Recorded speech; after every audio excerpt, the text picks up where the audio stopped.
When the tomb was opened, the first thing they felt was warmth. Not imagined warmth. Not trapped desert heat. Real, living heat breathing out of a coffin sealed for centuries. Inside lay a priest whose body had never dried.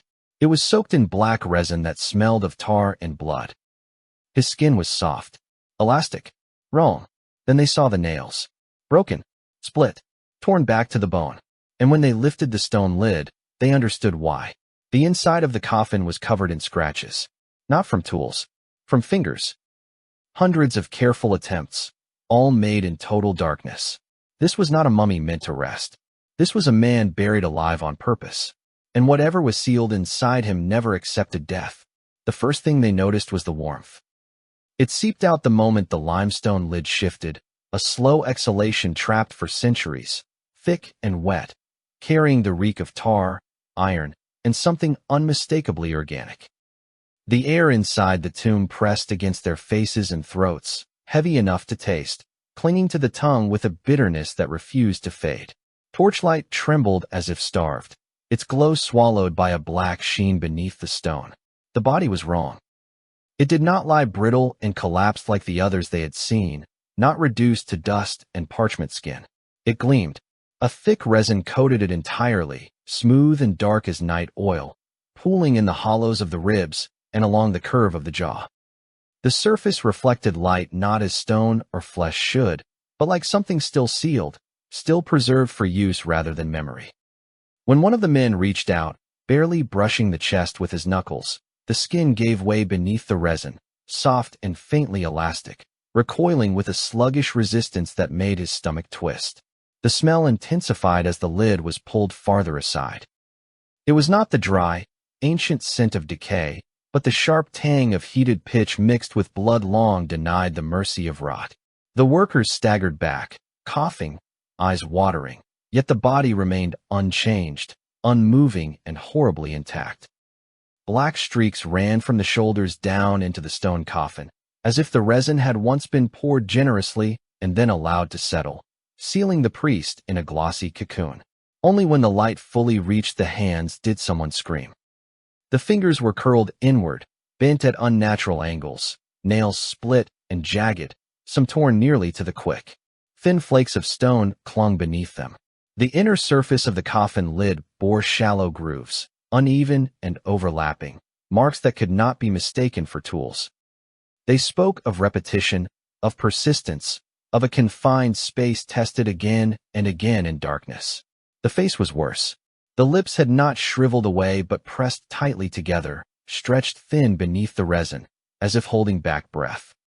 The eyelids were closed, yet swollen, distended in a way that suggested pressure from within rather than collapse from age. Heat radiated strongest there, rising in faint waves that warped the air above the skull. One torch sputtered and went out when brought too close. No prayers were spoken. No offerings were made. The tomb walls bore scraped-out symbols and names deliberately erased, the punishment of those meant to be forgotten, yet the body lay here preserved beyond any known rite. Whatever had been done to him was not reverence. It was containment. As dawn crept down into the burial shaft, the resin began to glisten more intensely, beads forming along the spine and temples. Somewhere deep within the tomb, stone shifted with a dull, muffled sound, and for a brief, unbearable moment, it felt as though the warmth had increased, not fading with exposure, but adjusting, as if aware that the dark had finally been disturbed.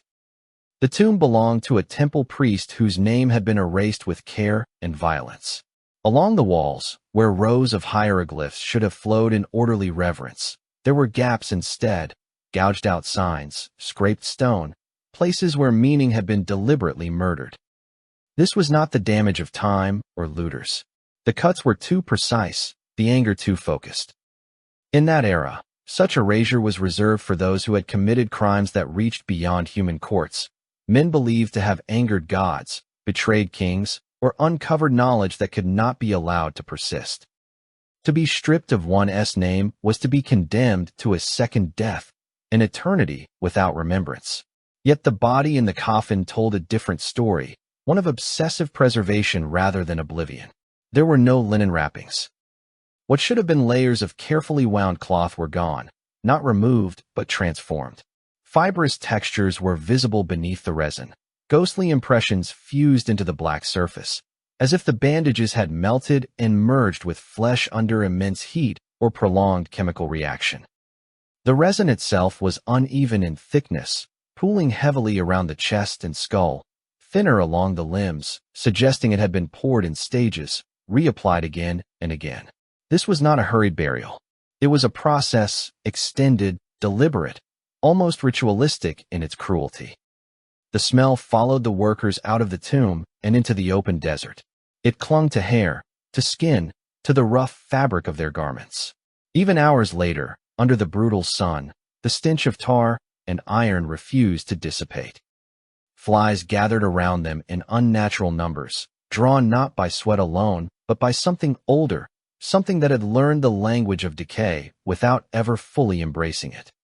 Men gagged and retched, convinced the odor had soaked into their lungs, that it would linger there long after the day ended. When the coffin lid was examined more closely, the truth became harder to ignore. The underside of the stone was scored with countless shallow lines, overlapping and chaotic, some faded, others sharp and fresh enough to catch the light. They were not the marks of tools. They were too narrow, too irregular. Fingernails. Hundreds of attempts, maybe thousands, made in absolute darkness. The pattern told a story of patience rather than panic, of repeated effort stretched across time beyond any reasonable human endurance. Whoever lay inside had not struck wildly. He had tested the stone, learned its resistance, returned again and again to the same places, deepening the grooves by fractions no living observer would notice in a single lifetime. The fingers themselves bore witness to that effort. Bent inward, joints locked at angles that suggested long-term strain, the nails were split and shredded, some torn back to the bone. Under the resin, dark stains marked where blood had once pooled, trapped and preserved rather than allowed to dry or rot. This was not the damage of a moment. It was the record of centuries spent reaching upward, of hands raised again and again toward a lid that never moved. Scholars who later examined the walls found traces of hurried additions to the tomb's inscriptions. Protective symbols layered over older carvings, prayers etched hastily, their lines uneven, the work of hands shaking under pressure. Some glyphs were inverted or deliberately malformed, a known practice used to confuse hostile forces or bind restless spirits. The placement of these symbols suggested fear not of what lay outside the tomb, but of what was sealed within it. Accounts from the period, fragmented and rare, spoke of a priest who presided over rites meant to bridge flesh and eternity. He was said to have experimented with preservation beyond death, not for the comfort of the soul, but for the continuity of consciousness.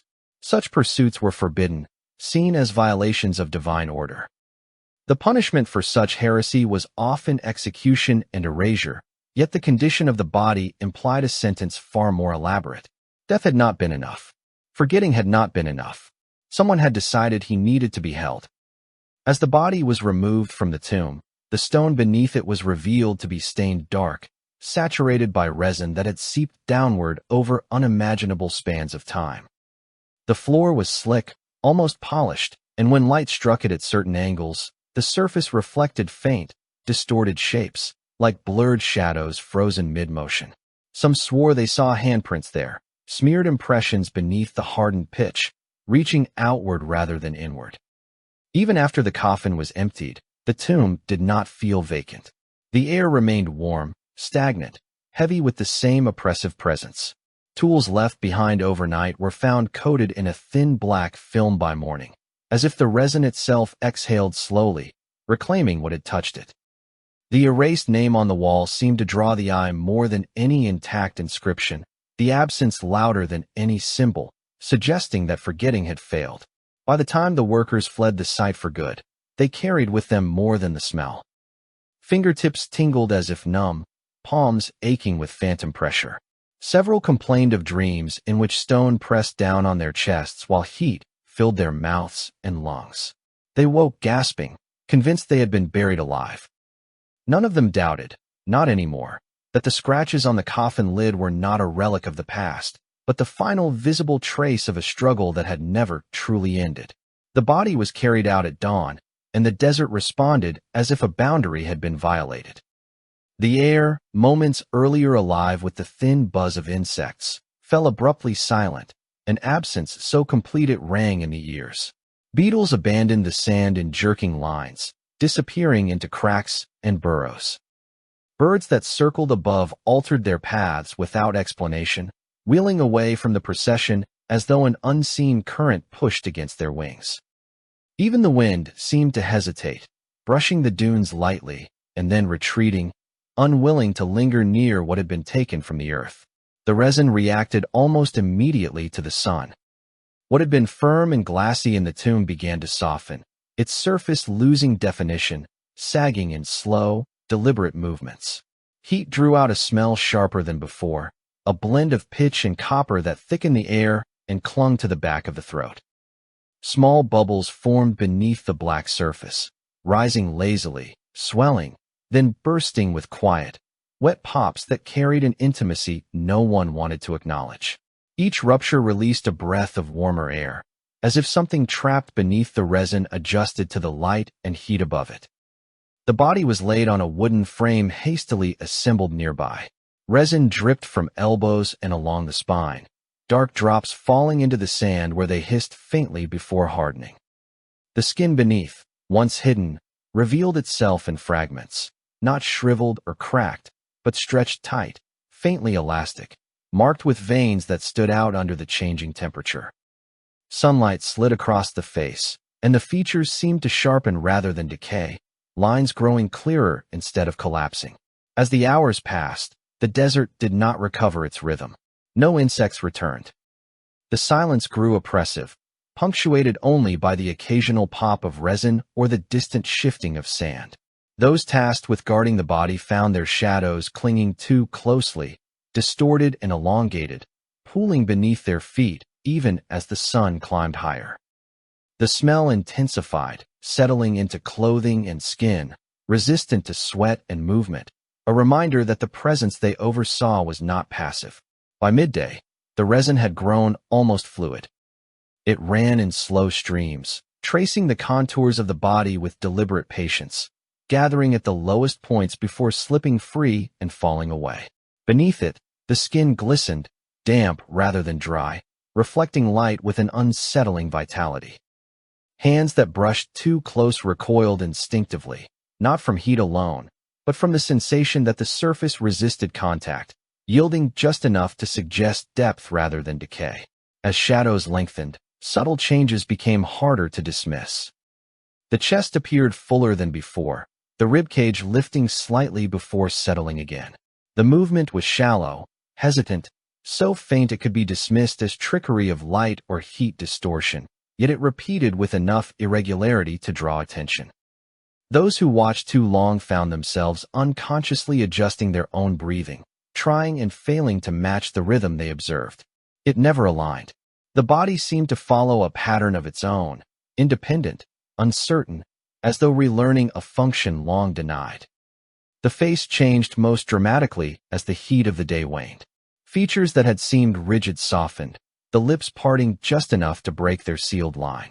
Resin clung stubbornly to the corners of the mouth, stretching into thin threads that snapped and recoiled as the jaw shifted. The eyelids twitched once, then again, a minimal motion easily overlooked, yet unmistakable to those standing closest. The skin around the eyes darkened, not with decay, but with the pooling of fluid beneath, as if pressure built from within. When night fell, the desert did not cool as expected. Heat lingered around the body, radiating outward in a subtle field that warped the air. The sand nearest the frame remained warm to the touch, retaining an unnatural temperature that contrasted sharply with the surrounding ground. Guards moved farther away without realizing it, drawn back by instinct rather than reason, uneasy under the weight of something that refused to equalize with its environment. Under the stars, the resin slowed its movement but did not fully harden. It clung and stretched, responding to subtle shifts in the body beneath. The chest continued its shallow rise and fall, now more pronounced in the cool air, each movement accompanied by a faint sound, wet and restrained, like breath forced through narrow passages. The sound did not carry far, yet it was enough. Those who heard it felt their skin prickle, nerves tightening in anticipation of something unnamed. The smell changed as well. The sharpness faded, replaced by a heavier, sweeter odor that suggested life rather than decay. It attracted nothing. No scavengers approached. No insects dared return.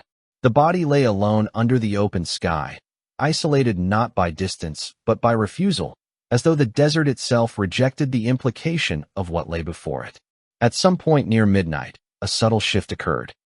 The fingers, long locked in their inward curl, flexed almost imperceptibly. Resin cracked along the knuckles, releasing thin lines that glistened briefly before settling. The nails scraped softly against the wooden frame, a sound so faint it might have been imagined, yet it repeated once more, deliberate enough to leave shallow marks in the grain. Those present felt a pressure in their chests, an involuntary tightening that made breath feel borrowed rather than owned. Sleep came in fragments, broken by the sensation of being watched, of standing too close to something that measured proximity and remembered it.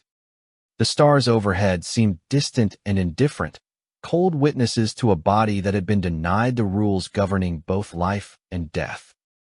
By the time the sun threatened the horizon once more, the chest rose higher than before, holding its position for a heartbeat too long before sinking back down. The rhythm remained wrong, uncooperative, but undeniably present. Whatever had been sealed away had not welcomed the light, but it had responded to it, adjusting, enduring, and making it clear that removal from the tomb had not ended its struggle. It had merely changed the conditions.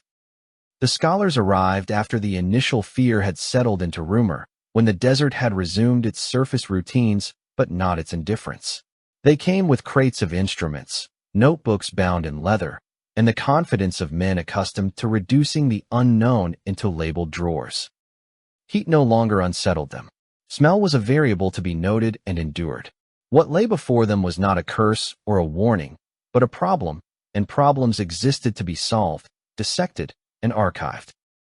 They approached the body with deliberate care, measuring temperature, texture, resistance. The resin had partially rehardened, forming a skin that cracked under pressure but did not flake like pitch should. When cut, it did not crumble. It stretched. Thin, glistening threads clung to blades and fingers, recoiling slowly when released. Samples were taken and sealed in glass, dark fragments suspended in alcohol that clouded almost immediately, as if rejecting dilution. Even removed from the body, the resin retained warmth longer than expected, cooling reluctantly, stubbornly. Under examination, its composition confounded early assumptions.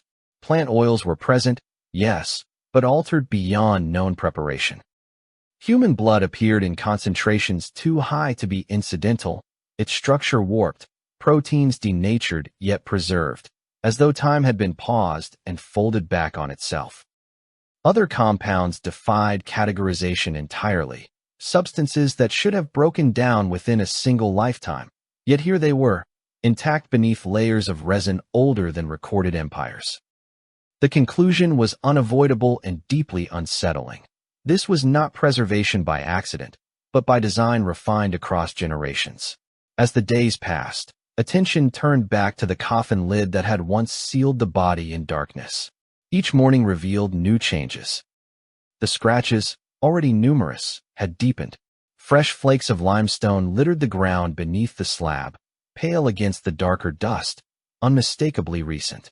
The grooves caught the light differently now, sharper, cleaner, as if they had been reworked overnight. Tools were inspected. Guards were questioned. No explanation held. The marks continued to appear regardless, progressing with patient consistency. Measurements confirmed what eyes already suspected. The depth of the scratches increased incrementally, not randomly. Pressure had been applied in familiar patterns, favoring weaknesses in the stone, returning again and again to the same narrow zones. This was not mindless force. It was learning.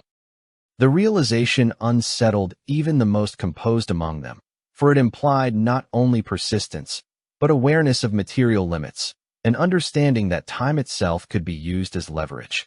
The body mirrored these developments. The face, once slack beneath its glossy shell, began to change. Muscles tightened subtly along the jaw and temples. Lines emerged where none had been before, not from desiccation, but from tension held and released repeatedly. The lips pressed together more firmly, stretching the resin that clung to them into fine cracks that healed slowly, as if the substance responded to strain by adjusting its own structure.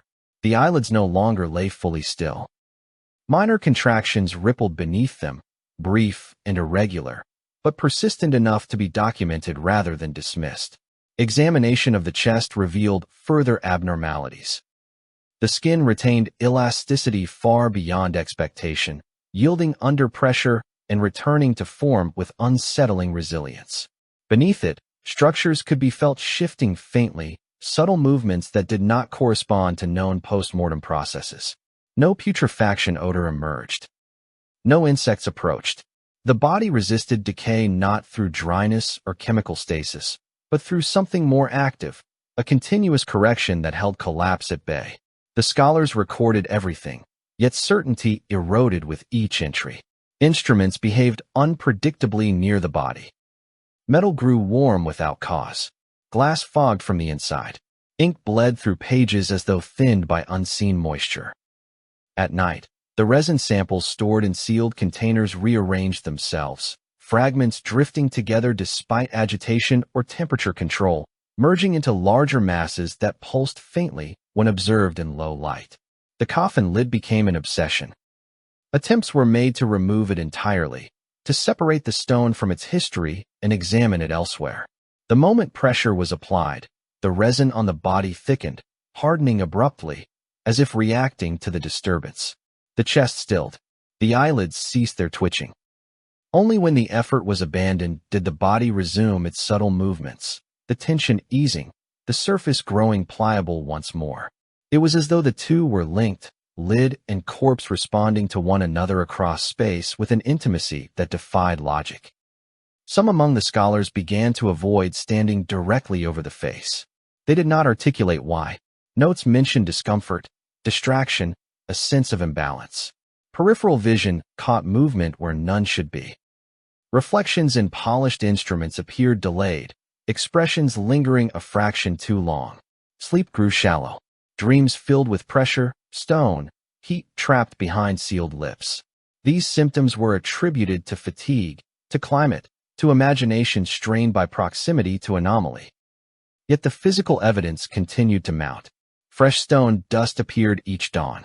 New scratches overlapped old ones with deliberate precision. The priest's hands, long fixed in their inward curl, showed signs of change. Joints shifted slightly. Fingers extended by imperceptible degrees before settling back into their strained posture. Resin cracked along the knuckles and then flowed, sealing the breaks as if repairing itself. The most disturbing observation came quietly, buried among pages of careful notation. Measurements of facial tension revealed increasing resistance along the jaw and brow, values inconsistent with inert tissue. When pressure was applied, the face did not yield evenly. Certain areas pushed back. By the time the scholars considered halting their work, the pattern was undeniable. The more they measured, the more resistance they encountered. The more they documented, the more the object of their study responded, as though scrutiny itself provided friction against which effort could be applied. Whatever had been sealed in resin had not been preserved as an artifact. It had been constrained, and now, surrounded by men who believed in progress, classification, and mastery over the unknown, it appeared to have finally found opposition solid enough to push against. The breaking point arrived not with spectacle, but with heat trapped and given time to work. The examination room had been sealed against the desert, shutters closed, curtains drawn, air thick and unmoving. Lamps burned longer than intended, their warmth accumulating, pressing down, turning the space into something heavy and oppressive. The resin responded first. Its surface dulled, then softened, losing the brittle sheen it had regained, sagging in slow, almost thoughtful movements. A low, viscous flow began at the shoulders and spine, black streams creeping outward across the table, deliberate and unhurried, as though guided by intent rather than gravity. The smell changed immediately. What had once been sharp and metallic deepened into something richer and more intimate. An odor of heated flesh and old blood reawakened. It filled the room, clung to walls and fabric, coated the back of the throat until swallowing became an effort. The resin spread in widening pools, slipping over the edges of the table, dripping to the floor in thick strands that stretched and recoiled before breaking, leaving glossy stains that steamed faintly against the stone. Beneath the liquefying shell, the body moved. It did not convulse. There was no violence, no sudden rupture of stillness. Instead, subtle contractions rippled through the flesh, small, precise adjustments like muscles remembering instructions long and used. A twitch passed through the forearm, barely perceptible unless one was watching closely. The abdomen tightened and released, not in rhythm, but in sequence, as though testing individual systems rather than attempting coherence. The chest rose a fraction higher than it ever had before and remained there for a moment too long before settling back down.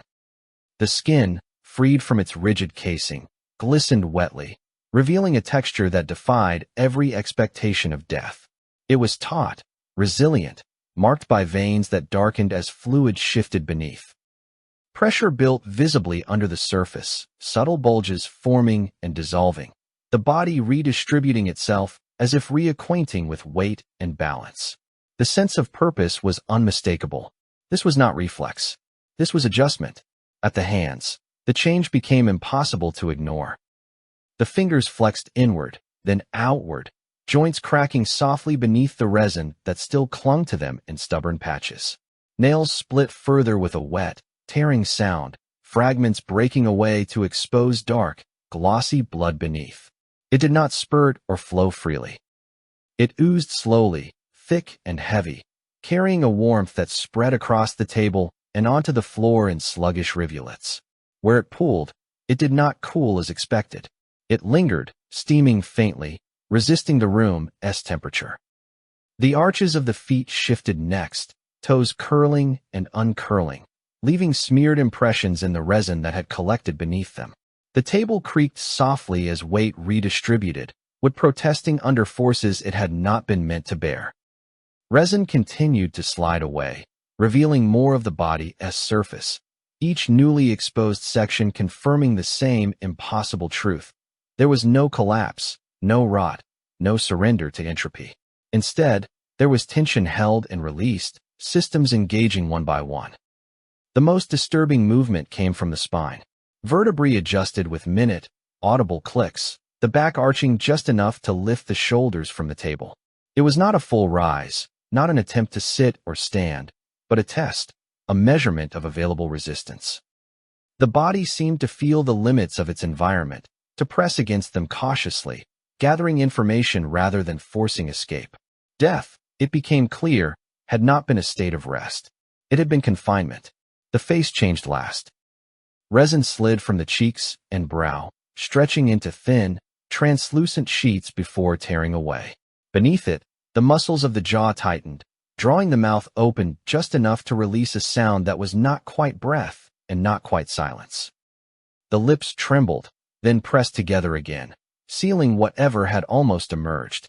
The eyelids fluttered, slow and heavy, struggling against a pressure that had held them closed for centuries. They did not fully open. They did not need to. The room felt smaller as this unfolded, walls pressing inward under the weight of something that should not have been possible. Air grew dense, charged, vibrating faintly with the same sensation that had once accompanied the hammering in the tomb. Objects on nearby tables rattled softly, glass chiming against glass, instruments shifting where they lay untouched. The floor beneath the resin stains warmed perceptibly, heat spreading outward in uneven patterns. Those present found themselves unable to look away. Fear did not arrive as panic, but as comprehension, a slow recognition that what they were witnessing was not resurrection, not animation, but continuation. The processes unfolding were not the reversal of death, but the resumption of an interrupted effort. Every movement carried the weight of time withheld, of pressure endured without release. The body arched again, higher this time, shoulders lifting fully clear of the table. Resin tore free in long strips, slapping wetly against the stone floor. The chest expanded, holding the position as if bracing, and for the first time, the rise and fall aligned briefly into something that could almost be called breathing. Almost. The rhythm faltered quickly, breaking apart into uneven attempts, but the intention was unmistakable. Blood continued to drip from the hands, pooling beneath the table, spreading outward in dark, deliberate shapes. It did not clot. It did not cool. It marked the floor like ink, each drop an assertion that circulation, however altered, persisted. The nails scraped against wood, leaving shallow gouges, the same careful pressure seen on the coffin lid, applied now to a new surface. The sound was quiet, controlled, unbearably patient. In that moment, the illusion of study collapsed entirely. This was no longer an object under observation, no longer an anomaly to be catalogued and explained. It was an active presence, testing constraints, learning its surroundings, resuming a task that had been paused but never abandoned. Death had not ended it. Burial had not contained it. Time had merely slowed it down. As the resin finished draining away, leaving the body exposed and glistening, one truth settled over the room with crushing clarity. Whatever this priest had become, whatever process had been inflicted upon him, it had never been meant to end in stillness. The long centuries in darkness had not erased intention. They had refined it. And now, with heat, pressure, and witnesses providing resistance once more, the effort had begun again. Containment followed panic, and panic demanded certainty. The decision was made quickly, framed as necessity rather than fear. What could not be understood would be isolated. What resisted decay would be denied stimulus. The remains were wrapped again, not in ritual linen but in sheets of lead thick enough to blunt radiation, pressure, and heat alike. Every seam was soldered shut. Every surface was reinforced. The body, still warm to the touch even after hours of enforced stillness, was lowered into a pit dug deep beneath newly poured concrete, layers of stone and metal stacked like arguments against persistence.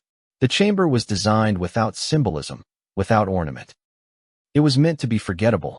Above it, a foundation was laid for a building dedicated to storage and administration, a place of records, shelves, and dust. Nothing sacred, nothing curious. The act was framed as final, an end imposed by modern certainty upon ancient defiance. When the concrete cured and the ground cooled, those involved allowed themselves to believe that isolation had succeeded where time had failed. Years passed, then decades. The building aged in the ordinary way, settling into its surroundings, absorbing heat by day and releasing it by night. Paper yellowed, stone weathered. The story of the priest slipped into footnotes and private correspondence, referenced rarely, often with skepticism. The chamber beneath became an abstraction, its exact location forgotten as renovations reshaped the interior. What lay below was presumed inert, locked away from influence, denied friction, denied attention. The first anomaly was dismissed as mechanical error. Workers assigned to repair a section of the foundation complained of warmth beneath their boots, an unexpected heat radiating through layers of stone that should have been cool. Instruments confirmed a localized increase in temperature, subtle but persistent, unaffected by weather or time of day. Explanations were proposed and discarded. Groundwater friction, chemical reaction, old pipes mischarted. Each hypothesis failed under scrutiny, yet no urgency followed. Heat alone did not suggest danger. Then came the vibration. It was not constant.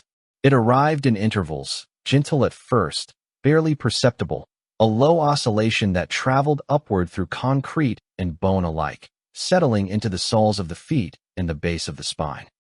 Those who felt it described discomfort rather than pain, a sensation of pressure applied from below, testing rather than forcing. Measurements revealed a rhythm that resisted categorization. It was not seismic. It did not match machinery. It did not repeat on a predictable schedule. It adjusted. As repairs continued, hairline fractures appeared in the lowest level of the foundation. They were narrow, clean, and oddly restrained. Instead of branching outward as stress fractures typically did, they curved inward, bending toward a central point beneath the structure.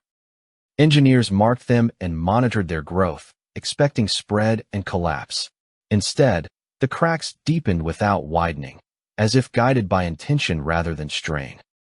Stone dust began to accumulate in small, localized piles, appearing overnight in patterns that defied airflow and gravity. The warmth intensified around these sites, concentrated and deliberate.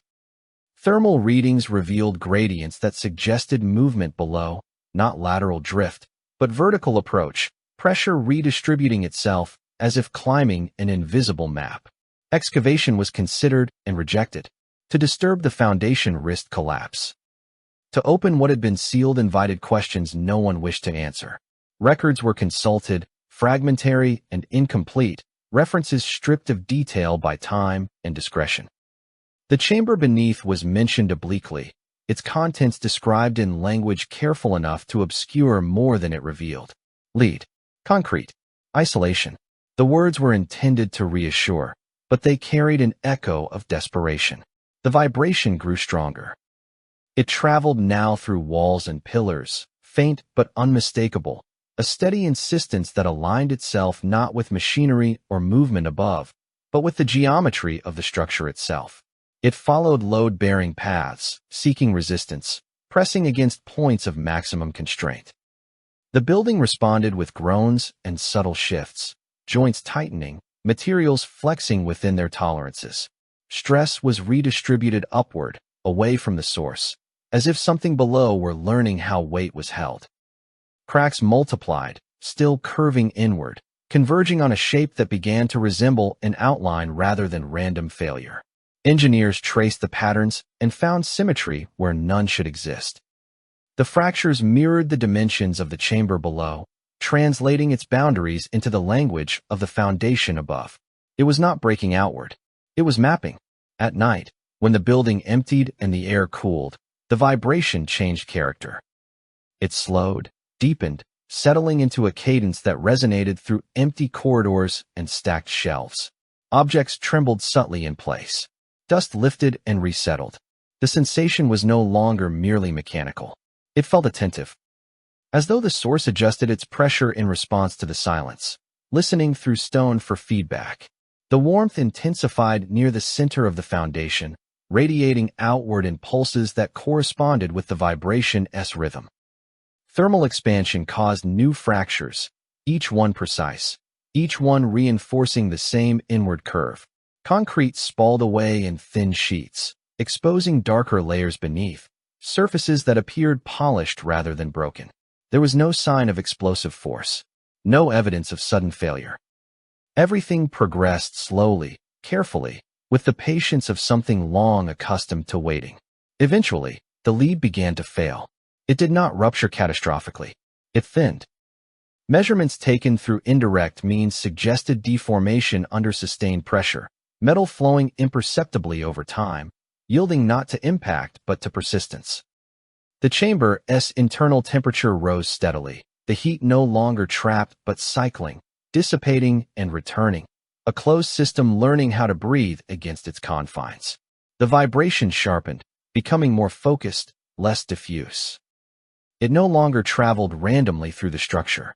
It followed a vertical line, aligning itself beneath a specific section of the foundation.